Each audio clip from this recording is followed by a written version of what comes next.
back for another week. And I have a migraine because it is a very stressful week. I can only deal with our cornea specialist so much, and I got to deal with him 3 times this week. But he's very nice when he's not being a dick. Sometimes he's a dick. Usually not to me. To other people he's a dick, and I know he is. He so graciously agreed to see my mother this week because my mom decided to text me last night at 10:30 logically and go, "Hey, question for the eye doctor. My eyelids have been burning whenever anything touches them, like in around my eyes, for 3 to 4 days." First of all, why did you not mention this when I was at your house Saturday or Sunday? Because it was already happening then. And, like, even, like, water apparently burns her eyelids. Like, the skin is raw. And I'm like, yeah, you should probably definitely see the eye doctor.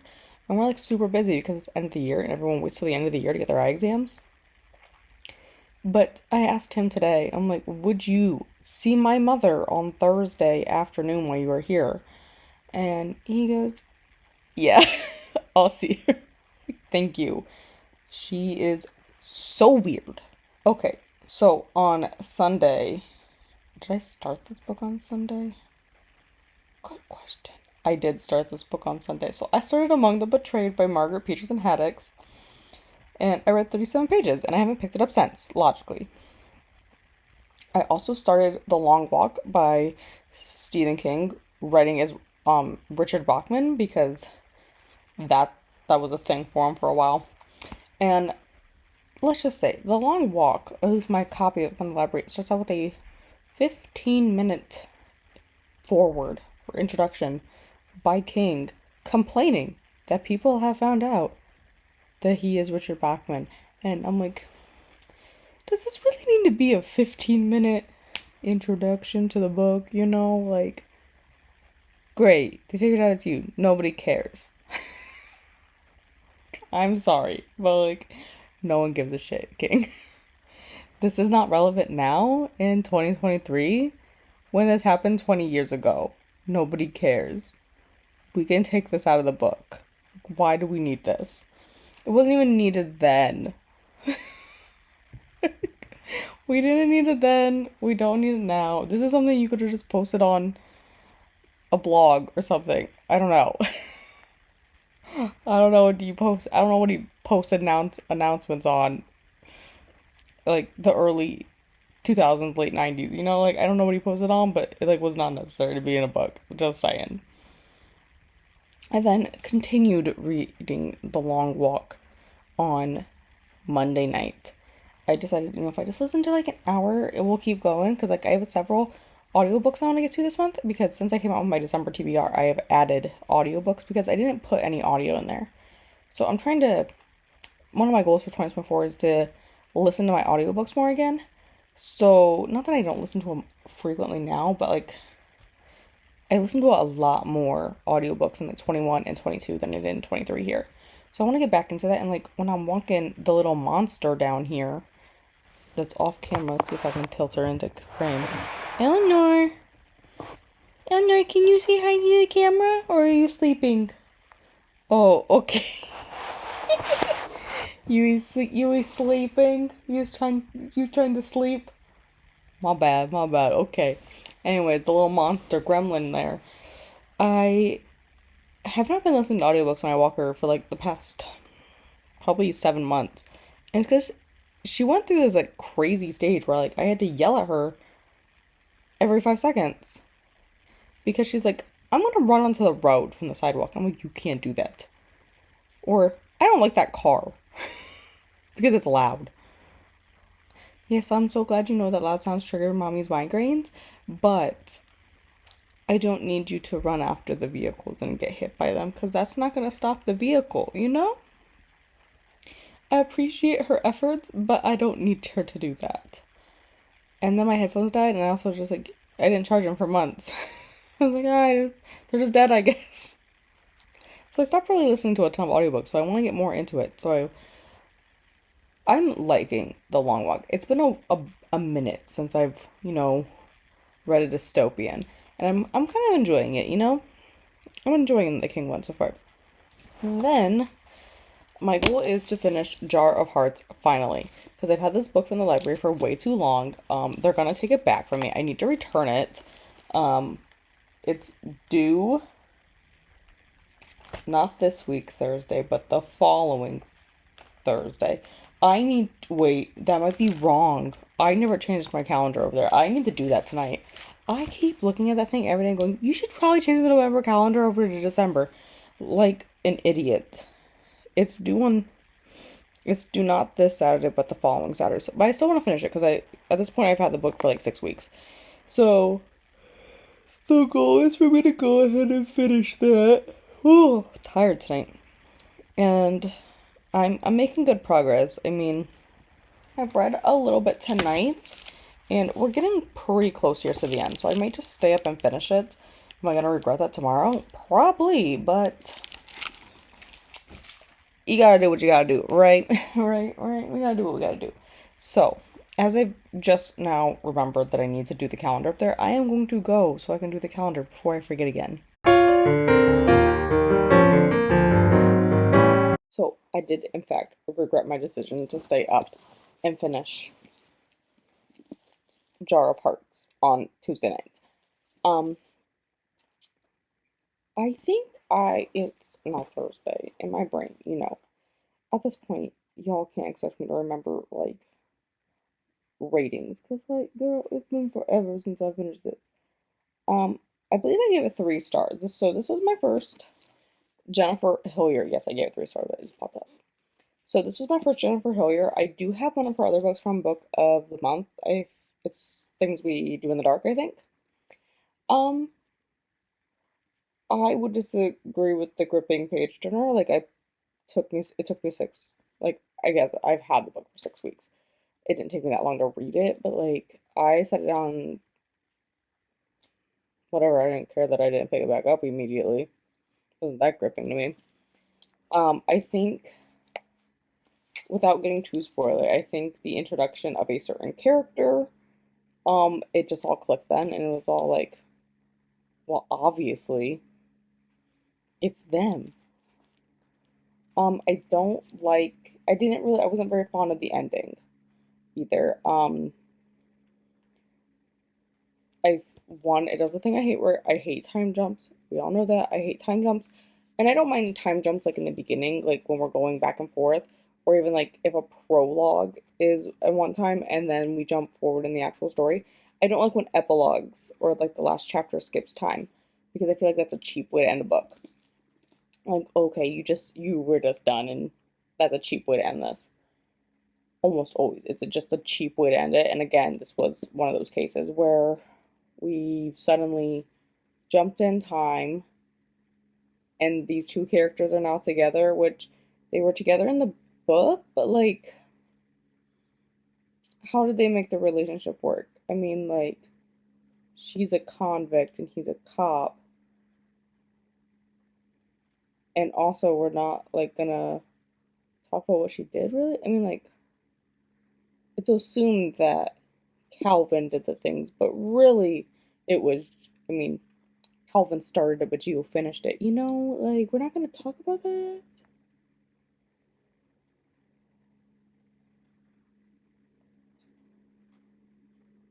I feel like there's missing parts in this book, and I'm just overall, I wasn't like that into it. Like, it's a decent book, don't get me wrong, I didn't hate my time. I was intrigued at first, but then like the additional murders, I was just kind of like, I kind of just want to know what happened with the first murder. After that, I was kind of like, great. So we skipped time, and it's a happy ending for everyone. Except for the people who died, obviously. Anyways, that was what I finished on Tuesday night. Now let's jump into Wednesday. Wednesday was for lack of a better word, a shit show at work. Um, the doctor told me to prep the patient for their intravitreal injection, which I know most people are not going to know what that is. Basically, we're stabbing a needle into someone's eye. They're numb, so what prepare means I have to go numb the patient. And we numb them with lidocaine for like 20 minutes. Like, we just, your whole eye is numb. So I do this, I'm like, like, I've just learned how to do this in the past few weeks, so I'm like going through the steps. It's really not that difficult. Like, we soak a plugget, which is basically a little small mini cotton ball attached to a string. We soak that in lidocaine and betadine, and then we just pull down on their lid. I use like either my finger or a Q-tip, and with the forceps, you just like, or tweezers, you just put it right there in the, like the little pocket you made right there, and you let their eye soak with this little soaked lidocaine cotton ball in their eye for 20 minutes, 10, 20 minutes. Within 10 minutes, your eyes numb. Like, but sometimes we let it sit for 20 minutes. Makes people feel better if it doesn't need to soak that long. But like, if it makes you feel better, sure, I'll leave it in there for 20. But he told me to prep the patient, and then he went to go see another patient while we're prepping. Because, like, again, it's going to take 10 minutes. Like, plus prep time is going to take me, like, it'd be roughly, like, 15, maybe 20 minutes. So, I'm doing that, especially because I'm, like, newer at it. So, I'm like, it's not, like, routine yet. Like, I gotta sit down and, like, think sometimes yet. Like, steps I gotta think and put stuff in. And so I'm doing it, but come out of the room. It's like, oh, he went into that room. Great. Yeah, go see another patient because he has like a lot of patients yet, and one's ready. So yeah, he can go in and see that. He should be out, and they should be done for like 20 minutes. This man was in this room for an hour with this patient, and I know this patient is talkative. Like I know I've written a note on his chart before, like a sticky note, and I like our computer system. Like patient talks a lot, and like don't get into a conversation with him about anything. Do your job, get out. Like he will talk your ear off. And it's not like, there are some older people who come in and they talk your ear off because their doctor's appointments are their only social interaction. No, this is not his only social interaction. He still works a full-time job. And he works with people. I know he does. So why is he like sitting here talking and talking and talking? Like I do not need your whole life history. And the thing is, he doesn't give it to me anymore because I've heard it for 3 years now. Like, bro, I know your life story at this point. You don't need to repeat anything to me. And so, like, the appointments go quick if I do them, but, like, that's, like, not part of what I'm doing now. Like, I'm now assisting in the surgeries part and the retina, like, scribing on the retina unit. And our new girl took him, and I was like, oh my, and I have time to wonder. I'm like, he's gonna talk your ear off. You should like, and I told her after she went, you should have told her. He totally knew she was new because he asked, and she went, yeah. I'm like, you should have told me you've been here for 3 years. If anyone asks if you're new, just say no, because that patient, that's a red flag. That patient is going to talk your ear off because they're going to think you need the whole life history of them. I don't need that, bro. How's your eyes been since the last time we saw you? Like, I don't need your whole life history. It's in the chart already. I don't need that. But then the doctor gets into this hour-long conversation. It was like, bro, if you don't get out of that room, get out of the room. Oh my god, if you want the whole life story, read his chart. He doesn't need to repeat it for you in person. If you have questions, ask those questions and get out. But like, I don't need your whole life story, bro. Like, this is completely unnecessary. I was so annoyed. So we had to renumb the patient. I was livid. Oh my god, what we should have gotten out by 5, we didn't get out till 6:30. Like, bro, you just. But I did come home and read some that night, and I got to 50% in Among the Betrayed. Yeah, 50%. So I'm halfway through Among the Betrayed. I kind of wanted to finish it tonight, but I kind of doubt I am because it is currently 10:22, and I highly doubt I'll finish it. Like, I'm probably going to stay up until I fall asleep here on the couch, and then I'll wake up an hour after I fall asleep on the couch, and then I'll go to my bed, which is my normal routine. But I am going to attempt to read some. I was going to continue this other book, but, like, I don't feel like keeping this light on, and I want to lay down, and I can't, like, read a physical book while laying down. I can read, like, my digital book on my iPad, while laying down. But I started Wreck the Halls by Tessa Bailey here tonight because Brittany and Kelsey's book club. I got to page 36. I was gonna try to read more, but again, I kind of don't want to hold a book. And I've kind of developed a migraine in the past hour while I was cleaning. Like I was doing stuff, I was cleaning up, and I developed a migraine. So I probably am not going to do that.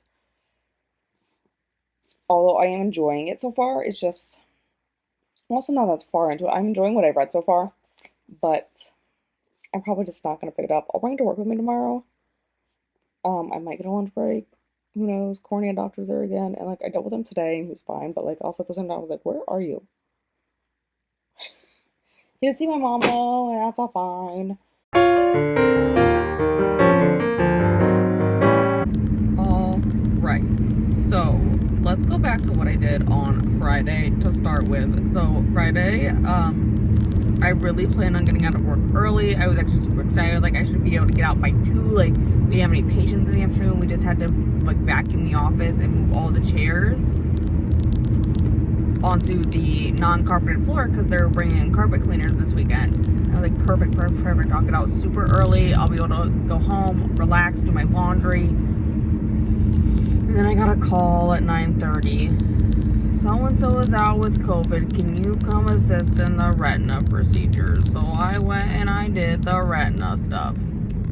And I wanted to die because I had to drive 40 miles to go do said retina stuff. And then logically I had to drive 40 miles home.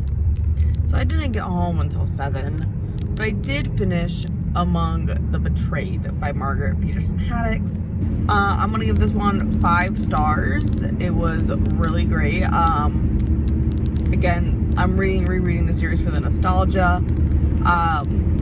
Basically, we get to meet back up with our boy Lee, or as he's going by now, LG, because Lee is not his actual name, because, you know, illegal citizen here. And we get to meet back up with him, and you know what? I think we're gonna continue with him. I think in the next book, like book 3 is it's kind of out of the way, but like overall important to the plot. But we meet up with some characters that I feel like are gonna play a big role in the coming books. I can't remember the plot of this. It's been 14 years. So I feel like they're gonna play a big plot, and Nina is going to play a bigger role in the upcoming books. We know she did not betray the 3rd children because she is a 3rd child herself. So we're going to continue that.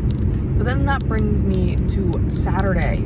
I just spent the morning driving to my mom's, picking up Coco, and then driving to another city to bring them to a groomer's really, we're all a bunch of villages around here, so driving into the city isn't like that bad. They're all small cities anyways. But I went and finished up Christmas shopping for the most part. I got my mom's gift. I finished getting my sister's gift. And I got the girls some toys, and while they were all being groomed. And let's see if we can get them in the shot here. They're in the back. Eleanor blends in per usual. But they are very tired, aren't we, Coco? You tired, girl? We had a very trying day. They got it groomed. They had to go to the spa. I'm so mean. I made them get baths and their nails cut and their ears cleaned. I'm so mean. They're very tired now. So now we will drive back to my mom's house, and I will spend the rest of the day there. My goal, though, is to read Wreck the Halls, and I need to work on my school notes a little bit. We were gonna go see the Christmas lights at the zoo tonight. However, thunderstorms are starting at 3 p.m., so we are not gonna go see the Christmas lights. We are probably gonna do that next weekend. It would have been a really good weekend to do it, temperature-wise, because it's supposed to be like, it's 63 degrees right now, and it's December, you know? It would have been a great day to go do it, because like the night wouldn't get too bad. But yeah, the whole thunderstorm thing kind of put it off. So we're not doing that now. We're going to do it next weekend, which is fine. We'll do it next weekend. It's just gonna be like cold next weekend. Because the temperature's gonna drop again on Monday. But that is it for now.